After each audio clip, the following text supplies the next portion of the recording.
Hi, my name is Rients. I'm here at Vox Singing Academy. I just wanted to go over the 4 major points to help your rapping game. So firstly, number 1, your mouth placement. So the more you work your mouth, the more you open up, the more of a pronounced sound you're going to get. For example, nowadays everybody want to talk like they got something to say, but nothing comes out when they move the lips, just a bunch of gibberish. Otherwise, we can close over our mouth a bit, get more of a dull sound and more of a relaxed sound. Like, for example, go shorty, it's your birthday. We're gonna party like it's your birthday. Okay, the next thing I want to talk about, number 2, volume. So this is dynamic variation, yeah?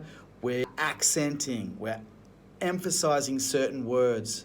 This gives us emotion in our sound. For example, fight the power that be! Otherwise, we could be fully monotonous, just go monotone. 1 volume, 1 steady mood, reluctantly crouched at the starting line. Engines pumping and thumping in time. Okay, so the third thing I want to talk about is rhythm. So we want to have tight rhythms. That means they've got to be on time, on the beat. You've got to practice a lot with beats. As well as that, we want different rhythms. So we don't want to just be doing the same rhythm all the time. We've got to be listening to different styles, listening to different artists, emulating different artists, practicing along with them. The 4th thing I want to be talking about is keeping it real.